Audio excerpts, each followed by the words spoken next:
This story is titled, My Stepmom Made Me Work 2 Jobs While Paying for My Stepsister's Study Abroad Expenses. In her room, I discovered documents from my father addressed to me. Hey everyone, before we jump into today's video, I need your help. We've noticed the channel is losing some traction, and subscribing is one of the best ways you can support us. It's quick, free, and it helps us keep bringing you awesome content. Your support means the world. Let's keep this channel growing together. Thanks so much. Now let's start the video. Hey Reddit, this has been on my mind for a long time, and I feel like I need to get it all out. To give you some backstory, my dad, Michael, was my whole world. He wasn't just a father. He was everything. My guide, my protector, and the person who made life feel stable. My mom passed away when I was 6, so it was just the two of us from then on. We didn't have much, but he made sure I never felt like I was missing out on anything important. Dad ran a small auto repair shop in Denver. It was nothing fancy, but he was good at what he did, and he loved it. I spent a lot of time there after school, sitting in a corner with my homework or handing him tools when he needed an extra set of hands. That shop was where I learned how to change oil, fix a flat, and even replace a car battery. He used to joke that if I ever decided to ditch college, I'd always have a backup plan. We weren't rich by any stretch, but Dad made it work.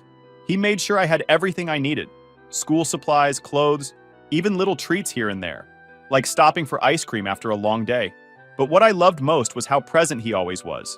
He'd show up to my school plays in his grease-stained uniform, clap the loudest at my recitals, and never missed a parent-teacher conference.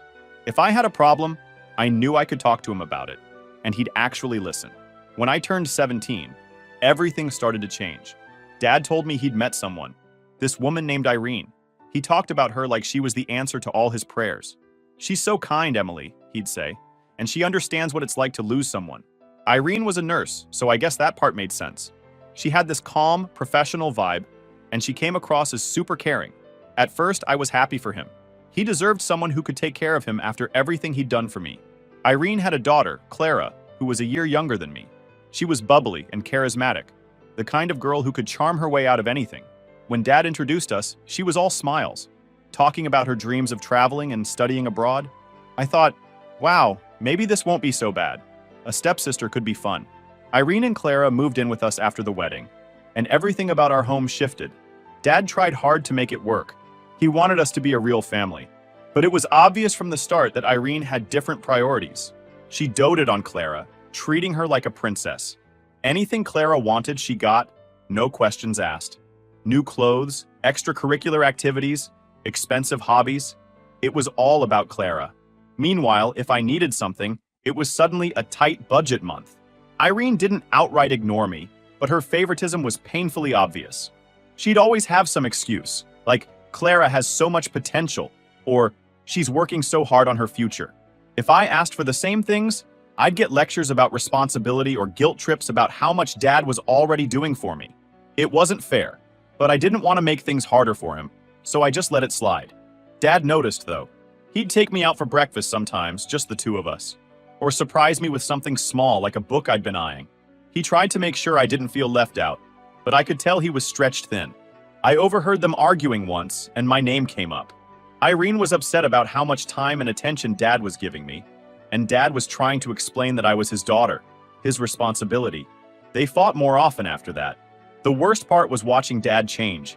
He started to seem tired, not just physically, but emotionally. He was still my dad, still trying to make everything okay, but there was this weight on him that hadn't been there before. I don't think he ever regretted marrying Irene, but I do think he underestimated how much she'd expect from him, and from me. About a year into their marriage, Dad and I had one of our rare one-on-one breakfasts. He seemed quieter than usual, more reflective. Then he said something that stuck with me. Emily, I just want you to know I'm always on your side. If things ever get too hard, you come to me, okay? I didn't know what to say. I just nodded, and we went back to eating our pancakes. Looking back, I think he knew things weren't going to last with Irene. Maybe he was even considering leaving, but he didn't want to tell me until he had a plan. Before he could make any changes, everything fell apart. It was a rainy afternoon, and Dad was driving back from picking up parts for the shop. He didn't make it home. I'll never forget that phone call. The police said it was an accident, that the rain made the roads slick. None of it mattered. He was gone. The funeral was a blur. Irene took charge of everything, deciding who would speak and what songs would play. She cried a lot, and Clara clung to her the whole time. People kept telling me how strong I was, how proud my dad would be of me, but I felt like I was breaking apart. The one person who had always been there for me was gone, and I didn't know how I was supposed to move forward. After Dad passed, life became a game of survival, and Irene was the referee, setting rules that only benefited her and Clara. I was 19 and barely out of high school when the weight of the household fell on me. Irene wasted no time making it clear that things had changed. "We all have to pull our weight now," she'd say. But her idea of pulling weight was me footing the bills while Clara lived her best life. At first, I thought it was temporary. I was grieving, and part of me felt obligated to step up. It was my way of honoring Dad, I guess. But it didn't take long to realize that Irene wasn't asking for help. She was demanding it. Rent, utilities, groceries, it all landed on my shoulders. If I even hinted at the unfairness of it, she'd hit me with, "This is what families do for each other, Emily." Meanwhile, Clara was packing for Paris. That's right. While I was working 2 jobs to make sure the lights stayed on, Clara was off to study art abroad.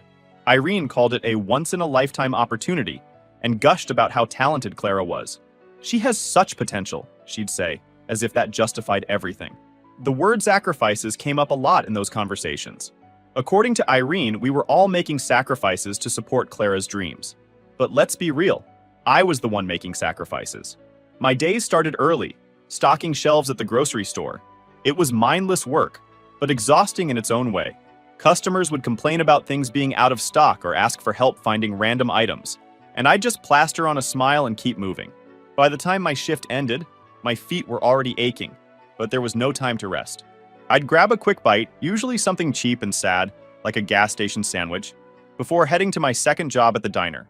The diner was a whole different kind of chaos.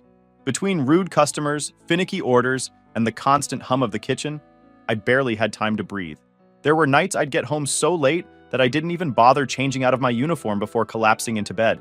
And somehow, I still never had enough money. Irene's demands kept growing, and my paychecks vanished as soon as they hit my account. It wasn't just about money, though.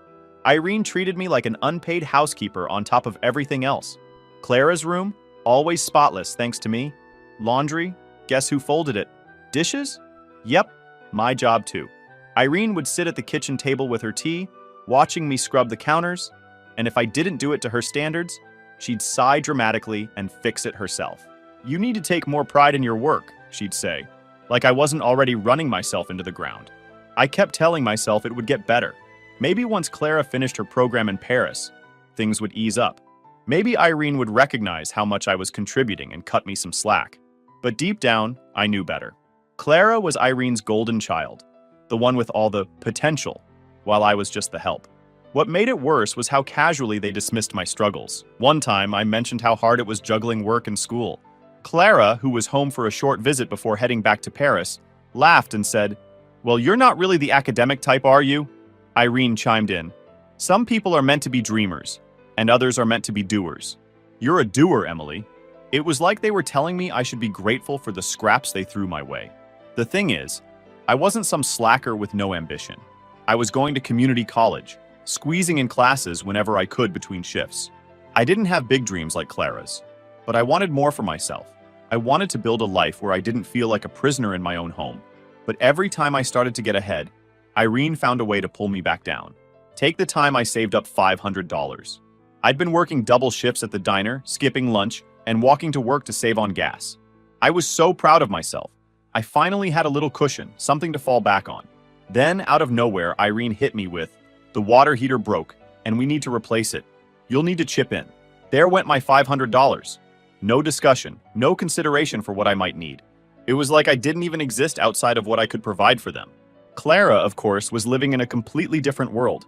Her Instagram was full of pictures of her sipping coffee at Parisian cafes, visiting museums, and posing in front of landmarks. Irene would show me the posts and gush, "Isn't she amazing? She's making the most of her time there." Meanwhile, I was eating ramen noodles for dinner and praying my car wouldn't break down. The worst part was the loneliness. I didn't have time for friends or hobbies, and I certainly didn't have anyone to lean on. Irene and Clara made it clear that I wasn't part of their little club. They had their inside jokes and shared dreams, and I was just there. I missed Dad so much during those years. He would have been furious if he'd seen how they treated me, but he wasn't there, and I didn't know how to stand up for myself. There were moments when I thought about leaving, just packing a bag and starting over somewhere far away. But then I'd think about Dad and feel this overwhelming guilt. He'd always taught me to do the right thing, to take care of family, and I didn't want to let him down. So, I stayed. I worked. I paid the bills. And I tried not to think about how unfair it all was. Looking back now, I don't know how I survived those years. I was constantly exhausted, physically and emotionally. But at the time, I didn't feel like I had a choice. Irene controlled everything. My finances, my time, my sense of self-worth. It was like I was trapped in this endless cycle of work and obligation, with no way out. The thing is, I thought I could handle it. I thought if I just kept my head down and worked hard enough, I'd eventually earn their respect, or at least some peace. But Irene and Clara didn't see me as a person. To them, I was a resource, something to be used and discarded when it was no longer convenient. And it would take me years to realize just how much they had taken from me. But then, all I could do was survive. Oh, I forgot to tell you that shortly after Dad and Irene's marriage, she convinced him to pass down the title deed of the house, our house, to her, claiming that this would cherish the trust and bonding among us, and it would make us more of a successful blended family. So, now Irene decided it was time to downsize. Or more accurately, she decided I should help her downsize. Clara was back in Paris, and Irene, of course, was managing things from her spot on the couch with a mug of tea and her phone. "Emily, you'll need to start with your room," she said, her tone leaving no room for argument. "We're trying to clear out the clutter, not hold on to unnecessary things." My childhood bedroom hadn't been mine for a long time. Irene and Clara had taken over most of the space after Dad passed. The shelves, once filled with my favorite books, now held Clara's trophies and framed pictures from her study abroad adventures. The closet, crammed with boxes that weren't even mine. But sure, I'd clean it out for the big move. I spent hours sorting through old boxes, tossing anything that looked like junk and setting aside the few items that still felt like mine. It was mindless work, but also strangely emotional. Every so often, I'd find something that brought back memories of Dad. A ticket stub from a movie he took me to, a doodle he made on a piece of scrap paper. As I reached the back of the closet, I noticed something strange. One of the baseboards was slightly loose, sticking out just enough to catch my eye. I don't know why, but I felt compelled to check it out. I tugged at the edge, and the board popped free, revealing a small envelope tucked behind it. My name was scrawled across the front in handwriting I'd recognize anywhere. Dad's. My heart stopped. It felt like I'd stumbled into some kind of time capsule, a message sent from a different life. I opened the envelope carefully, afraid of damaging whatever was inside. The paper was old, yellowed at the edges, and folded neatly. As I unfolded it, my eyes went straight to the date at the top. It was written just 2 weeks before Dad died. The first line made my chest tighten. "Emily, if you're reading this, it means something went wrong." I sat down on the floor, right there in the middle of the mess I'd been sorting through, and kept reading. "I set aside a college fund for you. $40,000. Irene knows about it. That money is yours and yours alone. I wanted to make sure you had a chance to follow your dreams, no matter what. Don't let anyone take that from you." I read the letter over and over, my hands shaking more each time. My dad, in his usual careful and thoughtful way, had planned for my future. He wanted me to have the chance to build something for myself. And Irene, she knew. She knew all along and kept it from me. I sat there for what felt like hours, trying to process what I'd just discovered. All those nights I worked until my legs felt like they'd give out. All those times I scraped together enough money to help with bills while Clara was off sipping lattes in Paris. It was all funded by my money. The sacrifices Irene had talked about, they weren't sacrifices. They were theft. I felt sick. Every memory of Irene praising Clara's potential or brushing off my struggles came flooding back with a new, bitter clarity. She'd stolen from me. Stolen my dad's last gift to me. Stolen my chance at a future that didn't involve working myself to exhaustion just to survive. And she'd done it without a shred of guilt. The sound of Irene's voice snapped me back to reality. "Emily, what's taking so long?" she called from downstairs. Her tone was light, almost cheerful, as if she hadn't spent the last few years dismantling my life piece by piece. I stuffed the letter back into the envelope and shoved it into my pocket. My heart was pounding, but I knew I couldn't let her see me like this. Not yet. "Just finishing up," I called back, trying to keep my voice steady. I spent the rest of the afternoon mechanically packing up the remaining boxes, barely registering what I was doing. My mind was racing. What was I supposed to do now? March downstairs and confront Irene? Demand an explanation? Part of me wanted to, but another part, the part that had been beaten down by years of her manipulation, told me to wait. By the time I carried the last box down to the living room, I'd made a decision. I needed time to figure out my next move, but one thing was certain. I wasn't going to let Irene get away with this. As I walked into the living room, Irene glanced up from her phone with a satisfied smile. "That didn't take too long," she said, as if I hadn't spent the entire day cleaning up her mess. I didn't respond. I couldn't. Instead, I grabbed my jacket and headed for the door. "Where are you going?" she asked, her voice tinged with irritation. "I just need some air," I replied without looking back. Outside, the crisp evening air hit me like a wake-up call. I pulled the letter out of my pocket and read it again under the dim glow of the streetlights. Dad's words felt like a lifeline, a reminder that I wasn't imagining the unfairness of it all. He had believed in me, even if Irene didn't. I don't know how long I stood there, but by the time I went back inside, I had a plan. This wasn't over. Not by a long shot. Confronting Irene was not part of my original plan. I wanted to take my time, gather my thoughts, and maybe even figure out a way to regain what she had stolen from me without turning it into a full-blown battle. But the more I thought about that letter and the years of sacrifices I'd been forced to make, the angrier I got. And then Clara came home. Clara's arrival was always a production. She floated into the house with an air of superiority, her arms laden with designer luggage, and her face glowing with the tan she'd picked up in some European city. Irene practically bent over backward to make her visit perfect. She spent the entire day fussing over Clara, cooking her favorite meals, and catching up on every detail of her glamorous life abroad. Meanwhile, I was barely acknowledged. When Clara asked how I'd been, it was almost laughable. She didn't care about my answer. She just wanted to check the box of pretending to be polite. Her casual dismissal of me made my blood boil. That was when I decided I couldn't wait any longer. The idea hit me during dinner. It was a rare moment when the three of us were sitting at the table together, and the dynamic was as predictable as ever. Irene and Clara dominated the conversation, chatting about Paris and Clara's upcoming plans, as if I weren't even there. I kept my head down, pushing my food around on my plate, until Clara made a comment that finally pushed me over the edge. "Mom, I was thinking," Clara began, her voice dripping with entitlement. "Maybe next year we could look into a better apartment. The one I have now is fine, but I feel like I could really thrive in a nicer place. Something closer to campus." Irene nodded enthusiastically, already brainstorming ways to make it happen. I sat there in stunned silence. Was she serious? She was already living the dream, and now she wanted more? That was it. I couldn't stay silent anymore. "I found something interesting the other day," I said, cutting into their conversation. My voice was steady, but I could feel my hands trembling under the table. Both of them turned to look at me, startled by my sudden interjection. I reached into my pocket and pulled out the letter. "What's that?" Irene asked, her tone carefully neutral, but I saw the flicker of unease in her eyes. "It's a letter from Dad," I said, placing it on the table. "Written 2 weeks before he died." Irene froze, her smile slipping. Clara, mid-bite, paused, her fork hovering in midair. The silence was deafening as I pushed the letter toward Irene. "Go ahead," I said, my voice sharper now. "Read it." Irene picked up the letter with shaking hands. Her face paled as she scanned the words. Clara, meanwhile, was trying to act like she didn't care, but I caught her glancing at the letter out of the corner of her eye. "This isn't what you think," Irene stammered finally, placing the letter back on the table as if it had burned her fingers. She wouldn't meet my eyes.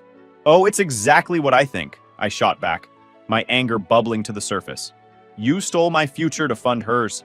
Clara let out a small laugh, the kind of dismissive sound she always made when she thought she was above whatever was happening.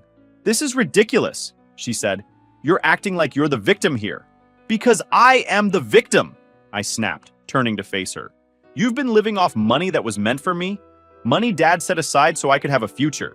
Meanwhile, I've been working 2 jobs just to keep the lights on in this house." Clara's smirk wavered, but she quickly recovered. "Oh, come on, Emily. Do you really think Dad would have wanted you to throw away that money on some dead-end dream? He probably realized it was better spent on someone with actual potential." Her words hit me like a slap in the face, but I refused to let her see how much they hurt. I turned back to Irene, who was still sitting there in stunned silence. "Did you ever plan on telling me?" I demanded. "Or were you just going to let me keep breaking my back while you handed everything to her?" Irene finally found her voice. "Emily, you have to understand," she began, her tone dripping with fake sympathy. It wasn't like that. I was going to— Save it, I interrupted. I don't want your excuses. I want answers. Where's the rest of the money? Irene looked like she wanted to crawl under the table and disappear. There's nothing left, she admitted quietly. It all went toward Clara's tuition and living expenses. Unbelievable, I muttered, leaning back in my chair. The anger I'd been holding onto for years was boiling over, and I couldn't stop it anymore. You had no right. That money wasn't yours to give. It was mine. Emily, Irene tried again, her voice taking on a pleading tone. We're a family. I did what I thought was best for all of us. No, I said firmly. You did what was best for you and Clara. Don't pretend for a second that you care about me. Clara finally spoke up again, her voice cold and cutting. You're blowing this way out of proportion. It's not like you were going to do anything with that money anyway. That was the final straw. I stood up abruptly, the chair scraping loudly against the floor. You don't get to decide that, I said, my voice shaking with fury. Dad believed in me, even if you two didn't. And now, you'll pay for this. Legally. I grabbed the letter and stormed out of the room, leaving Irene and Clara sitting there in stunned silence. My hands were still trembling as I walked to my room and shut the door behind me. This wasn't over, not by a long shot. They had stolen from me, but I was going to make sure they paid for it. That night, I remembered my dad's brother, Uncle David. He's a lawyer, sharp as a tack, and not the kind of guy you'd want to cross. Growing up, I didn't see him much. He lived in a different state and was always busy. But whenever he visited, he and Dad would sit at the kitchen table for hours, talking about everything from cars to family to life. Dad trusted him completely, and if anyone could help me now, it was him. The next morning, I called David. I didn't give him every detail over the phone, but I explained enough for him to understand what was going on. He didn't sound surprised, just pissed. Come see me, he said. I think we need to talk about what Michael left behind. I made the drive to David's office the next day. Walking into that space was intimidating. He worked in a sleek, modern firm that screamed, I win cases. But when he saw me, his face softened. He hugged me and said, You look just like your dad. That simple comment almost broke me, but I held it together. We sat in his office and I laid everything out. The letter, Irene's confession, the years I spent supporting a household that didn't support me back. David listened without interrupting, his expression growing darker with every word. When I finished, he nodded and opened a file drawer behind his desk. Your dad saw this coming, he said, pulling out a thick folder. What do you mean? I asked, confused. David slid the folder across the desk toward me. Michael wasn't stupid. He knew Irene had, let's say, questionable priorities. He was worried about what might happen if he wasn't around to protect you, so he gave me copies of everything. Bank statements, signed letters, even recordings of conversations with Irene about your college fund. I opened the folder, my hands trembling. Inside were pages and pages of evidence. The bank statements alone were shocking. Regular deposits Dad had made into a savings account labeled Emily's Future Fund. There were also records showing that 3 months after Dad died, Irene drained the account and moved the money into her own name. But that wasn't all. David had documentation of other assets Dad had left for me. Investments in stocks, a small property he'd purchased as a rental, even a life insurance policy. Altogether, it was worth far more than the $40,000 college fund I'd known about. Irene hadn't just taken one piece of my inheritance, she'd taken everything. I stared at the papers, overwhelmed. How did she get away with this? I asked, my voice shaking. David leaned back in his chair, his expression hard. Because she thought she could. But she's not getting away with it anymore. We're going to file a lawsuit for embezzlement and financial misconduct. And with all this evidence, she doesn't stand a chance. And hearing those words felt like a lifeline. For the first time in years, I felt like I had someone on my side. Someone who could actually do something about the injustice I'd endured. David didn't waste any time. Within days, he'd filed the lawsuit. Irene was served with legal papers, and her reaction was exactly what I expected. Denial, outrage, and attempts to guilt-trip me. She called and left me long, rambling voicemails about how I was tearing the family apart and ruining Clara's future. I ignored every single one. Clara, meanwhile, went radio silent. I'm guessing she was too busy freaking out about what this lawsuit would mean for her cushy lifestyle. She'd always acted like nothing could touch her, but now she was realizing just how fragile her world was. The lawsuit moved quickly, thanks to David's airtight case. The evidence was undeniable. When we presented everything in court, Irene didn't even bother trying to argue. She just sat there, pale and silent, while the judge read the verdict. When the court ruling finally came through, it was like this massive weight had been lifted off my chest. I had been bracing for some kind of loophole, some way for Irene to squirm out of the consequences. But there it was in black and white. She had to repay every penny she'd taken, plus interest, and face criminal charges for what she'd done. Justice wasn't just served, it came with a full-course meal. Irene looked like a ghost the last day in court. She didn't even try to argue anymore. Her lawyer's efforts to paint her as a misguided mother trying to do her best for the family fell flat. The evidence David had brought in was airtight. The judge didn't mince words either, laying out how calculated and deliberate her actions had been. There wasn't a shred of sympathy left in the courtroom for her. Irene's nursing license was revoked almost immediately. Losing her job hit her hard, and from what I heard, no one in the community was willing to give her another chance. People whispered about her everywhere she went. It didn't take long for her to stop showing her face around town. She became a social pariah overnight. And Clara? Well, let's just say her golden girl status didn't hold up without Irene funding her lifestyle. She was forced to drop out of her Paris program. The thought of her packing up her designer clothes and leaving behind her picture-perfect life felt surreal.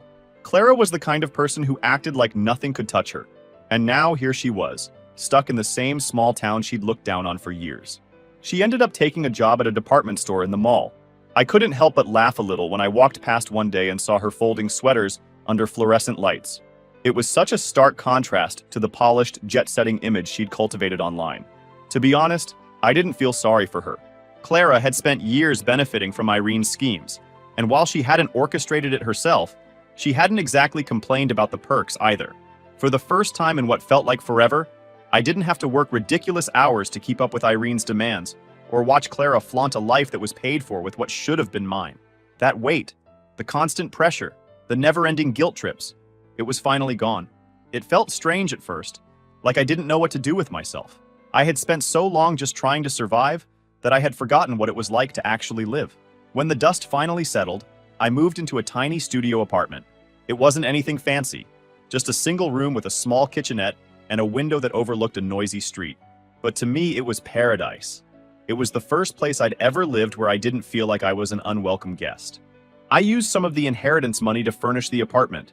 I went to thrift stores, scoured online marketplaces, and slowly turned the bare space into something cozy. I even splurged on a nice desk so I'd have a proper place to study. Every piece of furniture I brought in felt like a small act of reclaiming my life, one chair or bookshelf at a time. I framed my dad's letter and hung it above the desk as a reminder of why I was doing all this. His words were like a beacon, guiding me through everything. Enrolling in a 4-year program in college was the next big step. I had no idea how much I'd missed out on until I walked onto that campus for the first time. It was overwhelming but exciting, seeing all these students rushing to class, studying on the grass, and hanging out in the student union. For so long, I'd felt stuck, like my life was on pause while everyone else moved forward. But now, I was finally part of it. At first, I was terrified I'd be out of place. Most of the other students were younger than me, fresh out of high school, and I worried they'd see me as the weird older student. But no one seemed to care. In fact, a lot of them admired how determined I was. One of my professors even said, "It's never too late to bet on yourself," and that stuck with me. I threw myself into my classes, determined to make the most of this opportunity. The work wasn't easy, especially since I still worked part-time to cover my living expenses, without digging into the savings and inherited money. But I didn't mind. It's not an obligatory work anymore. I'm choosing this life for myself, and it's all coming back to me. Not Irene, not Clara.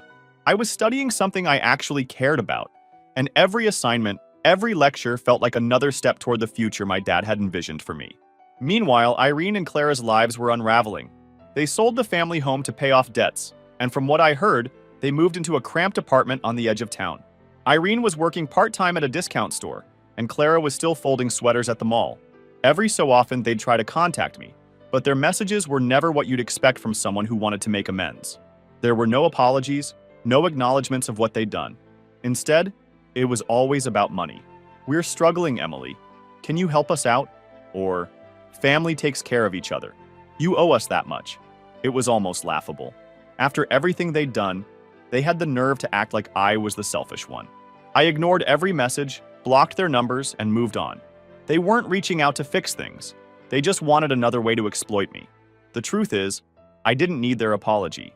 I'd already made peace with the fact that they'd never change. Irene and Clara weren't capable of self-reflection or accountability, and waiting for them to suddenly become decent people would have been a waste of my energy. Cutting them out completely was the best decision I ever made. Now, when I think about them, it's like remembering characters from a story I used to know. Distant, irrelevant, and no longer part of my life. Their downfall wasn't my victory, because this was never about revenge. It was about freedom. For the first time in years, I wasn't carrying the weight of their control, their manipulation, or their entitlement. I was free to live my life on my own terms. And live it, I did. By the end of my first year at college, my grades were solid, and I'd landed an internship related to my major. The book club I created was thriving, and I'd even made a few close friends who felt like family. For so long, I'd been stuck in survival mode, but now I was finally building something. Something real, something lasting, something mine. I don't think about Irene and Clara much anymore. Occasionally, I hear updates through the grapevine, how they're barely scraping by, how their relationships with everyone else have fallen apart. But honestly, it doesn't matter to me. They no longer exist in my story. The life I'm living now isn't about them. It's about me. So that's where I'll leave this. If you've made it this far, thanks for reading. Sharing this has been cathartic, but more than that, I hope it's a reminder to anyone who feels stuck in a toxic situation. You don't have to stay there. You don't have to let other people dictate your life or your worth. You're allowed to take control, even if it feels impossible at first. I've learned that freedom isn't just about cutting ties. It's about creating something new, something better. And as I sit here in my cozy little apartment, surrounded by books and plans for the future, I can finally say, this life is mine, and no one's ever taking it from me again.